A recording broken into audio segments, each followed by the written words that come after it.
There are things the human mind is built to dismiss. It is not weakness, it is the architecture of sanity. The brain has a mechanism for reclassifying the impossible as mistake, as misremembering, as the distortion that grief or time or expectation creates in perception. Without that mechanism, the world becomes unlivable. The people who encountered Agnes Moorefield in Mingo County, West Virginia, between 1871 and 1916 used that mechanism constantly. They found explanations. They told themselves what they needed to tell themselves so that ordinary life could continue in the same hollow where something was occurring that no available explanation could fully contain. It was not until 1916, when the accumulated weight of 45 years of testimony finally sat in front of a single man who was willing to write it all down in one place, that the picture assembled itself into something no single explanation could cover. Not misremembering, not legend distorted by decades of retelling.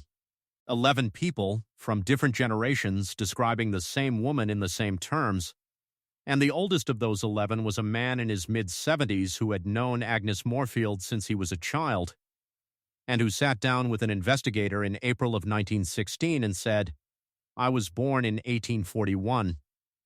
She was grown when I was a boy. She looks exactly now as she looked then." Before we go any further, drop your location in the comments. Tell me where you are watching from tonight.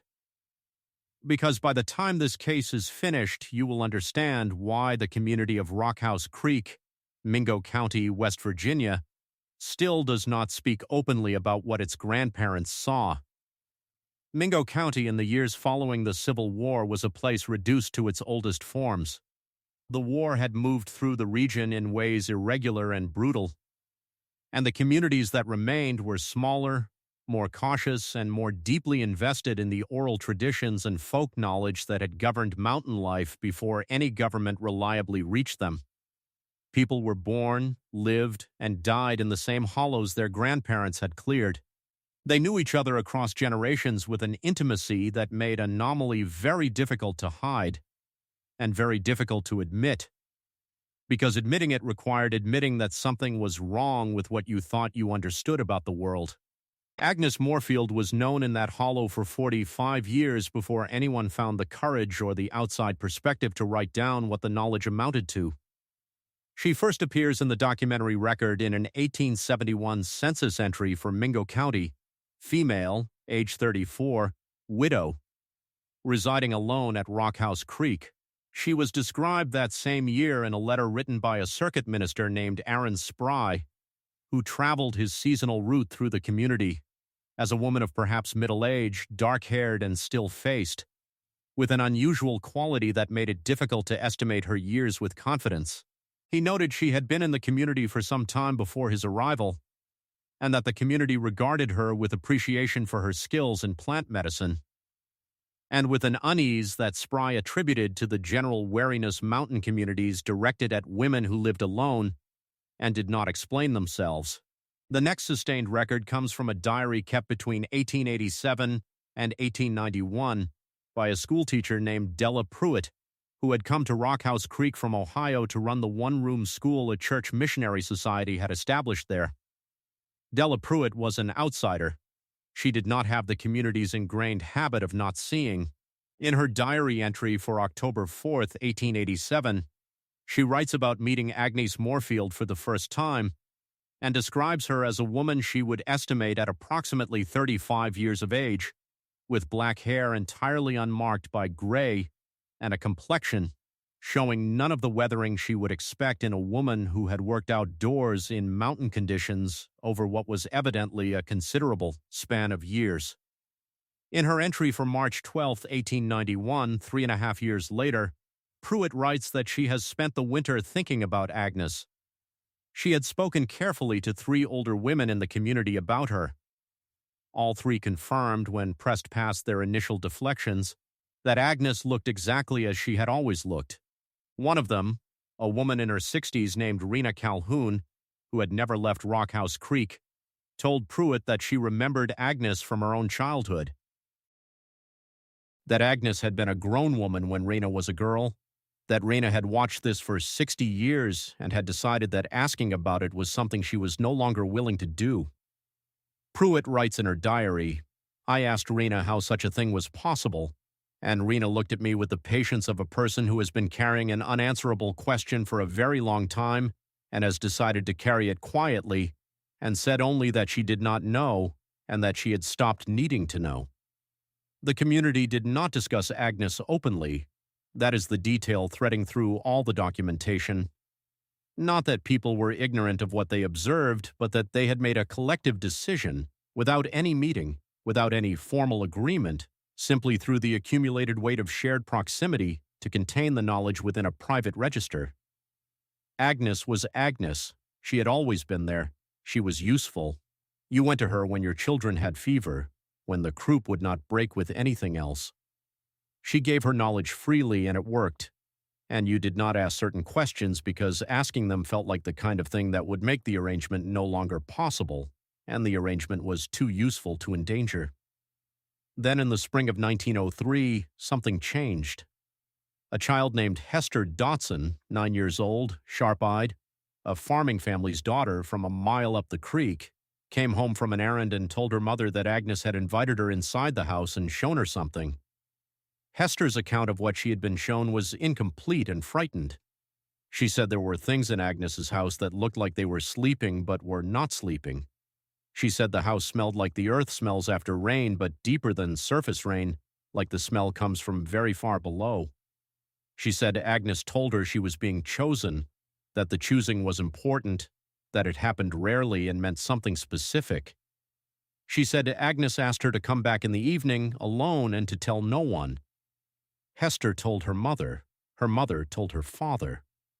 Her father went immediately to the church deacon, a man named Caleb Runyon who had lived in the community his whole life.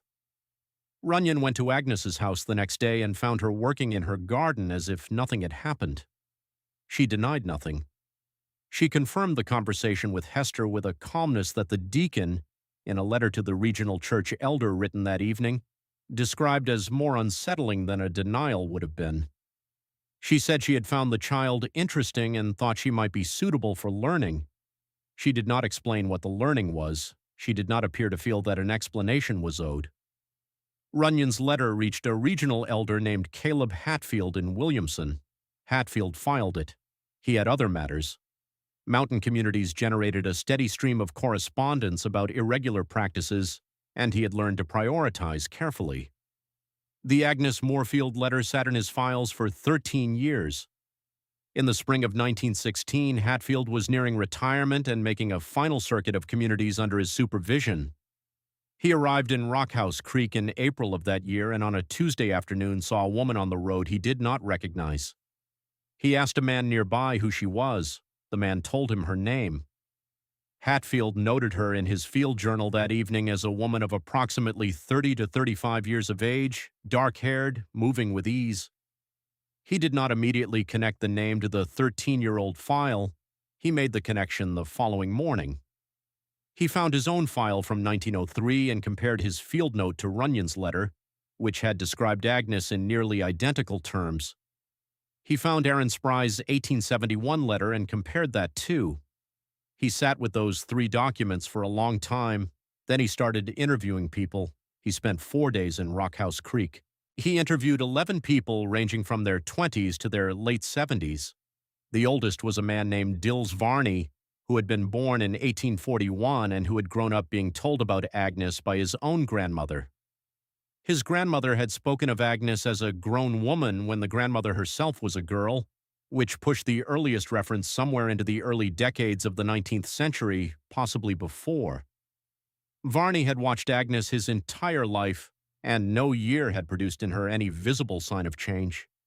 He described watching her across 70 years as watching a photograph of a woman standing in a world that aged and decayed around her while she remained as she had been when the image was made.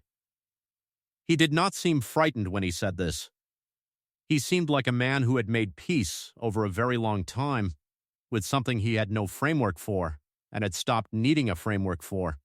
The accounts across all 11 interviews were consistent in their core observation, with a consistency that Hatfield recognized immediately as the consistency of people describing the same reality, not the consistency of people who have agreed on a story. Agreed stories collapse at the edges when pressed. The accounts he collected held their edges. Each interview added to the picture from a slightly different angle without contradicting the angles that had come before. He assembled his findings into a document, 23 handwritten pages of compiled testimony and observation, and submitted it to the State Church Council in Charleston in June 1916, with a covering note reading in part, "I am not a man given to conclusions that exceed my evidence. I submit this not with a conclusion, but with a request that someone more capable than myself determine what conclusion the evidence supports." The Church Council discussed the document in a closed session in August 1916. The meeting minutes record that the matter was referred for further evaluation. No further evaluation is documented anywhere in surviving records. Hatfield's 23 pages have not been found. The folder corresponding to that closed session is present in the Church Council archive. It is empty. Agnes Moorefield does not appear in the 1920 census for Mingo County. She does not appear in death records for the county in any year after 1916. She does not appear in any property, legal, or vital record after the spring of that year. The last confirmed sighting is Hatfield's field note from April 1916. After that date, she is simply absent, not buried in any identified grave, not recorded in any other county, not memorialized in any document that has been found. The Rockhouse Creek settlement no longer exists as a named community. The hollow it occupied is now sparsely populated rural land in a county whose coal economy collapsed decades ago. There are people still living within a few miles of where the settlement stood whose family names appear in the census records from that period. When a researcher from West Virginia University inquired about the case in 2007, she was told, by the one person who responded to her inquiry, that some things in that hollow were better left in the hollow. What Agnes Moorefield was, what she wanted with Hester Dotson, what she had been choosing for across whatever span of years she had been in that hollow, those questions have not received an answer in the 110 years since Caleb Hatfield's 23 pages disappeared into an empty folder in Charleston. What the documents answer is that 11 people across multiple generations looked at the same woman and described the same thing, and that the man who wrote it down sent it to people who closed the door on it and have not opened it since. I want to know what you believe, not what is comfortable, what you actually think, having heard what the documents contain. Do you hold to a rational explanation, a genetic anomaly, misidentified individuals across generations, the collective distortion of an isolated community? Or do you think that the 11 people who sat with Caleb Hatfield in April 1916 were describing, as accurately as their language permitted, something that existed outside what we call possible? Drop your answer below. That question has been sitting unanswered for over a century. It is worth arguing about. Agnes Moorefield, wherever she went, has not been found yet. If this case found something in you that will not settle, subscribe. There are more of them. The mountains have been keeping things for a very long time. Until next time, stay out of the woods. There is a section of the 1916 investigation that Hatfield documented separately from the 23 compiled pages, a private note in his field journal, not submitted to the council, not part of the official account. That field journal is in the Williamson Church Archive, donated by his family after his death in 1922. The journal is publicly accessible. It has not been widely read. In the private note, written on the evening of his third day in Rockhouse Creek, Hatfield recorded something that he had observed himself rather than gathered from testimony. He had been to Agnes Moorefield's house. Not to speak to her, he had not yet decided what to say to her, but to observe. He had stood at a distance and watched her work in her garden in the late afternoon light. He wrote that he had watched her for approximately 15 minutes. He wrote that in the course of those 15 minutes he had found himself on 3 separate occasions arriving at the beginning of what had felt like a new moment of observation, as though the preceding few minutes had not occurred. Not falling asleep, not distracted. Something else. A quality to those 15 minutes that he described as the nearest thing to a clock being reset that he could put into language. He wrote that when he moved away from the house and walked back to his lodgings, he checked his pocket watch and found that more than 40 minutes had passed. He wrote, "I do not know what to make of this. I am writing it because I was trained to write down what I observe, and I observed this. I have not mentioned it in the compiled testimony because I cannot verify it from any other source, and because I am not certain I trust my own account of it. I am also not certain I distrust it." That is the end of the entry. The following morning he went back to gathering testimony from the other 9 people on his list. He did not return to Agnes Moorefield's house. Whether he ever spoke to her directly, whether the community's elder who had spent 4 days collecting evidence about her ever sat across from her and asked her a direct question, the record does not say. The formal account ends with the 23 pages sent to Charleston. The private account ends with a man walking away from a garden in the late afternoon, checking his pocket watch, and not knowing what to make of 40 missing minutes. Those 40 minutes are still unaccounted for. Hatfield's field journal is in Williamson. The archive is accessible. The private note is on the 3rd page from the end of the 1916 section. You can read it yourself if you want to and decide whether you trust the observation of a man who spent his entire career being trained to write down only what he could verify, choosing in the end to write down something he could not. There is one more document worth noting. Rena Calhoun, the woman who told Della Pruitt in 1891 that she had stopped needing to ask the question, died in 1911. Her daughter, a woman named Vera Calhoun Price, who had moved to Williamson for work in the early 1900s, wrote a letter to the Mingo County Circuit Court clerk in the spring of 1917, the year after Hatfield's investigation, requesting information about whether any legal proceeding had been initiated regarding Agnes Moorefield. The clerk's reply, which is in the Mingo County Court Archive, states that no such proceeding had been initiated, and that the clerk had no record of any formal complaint filed in that name. Vera Calhoun Price wrote back a second time. She asked whether the circuit court was aware of the church council investigation of 1916. The clerk's second reply states that the court had no knowledge of such an investigation and had received no referral or communication regarding the matter from any church authority. Vera Calhoun Price did not write a third letter. Whatever she knew, whatever her mother had told her across the years before 1911, she filed into the same register that Rockhouse Creek had always used for the knowledge about Agnes, the private one, the one that circulates below the surface and does not travel into letters that can be read by strangers. The letter exchange is in the Circuit Court Archive. It is the last documented attempt by anyone connected to that community to put the question in front of an institution that might act on it. The institution did not know there was a question. The church council closed its folder. The court clerk had no record.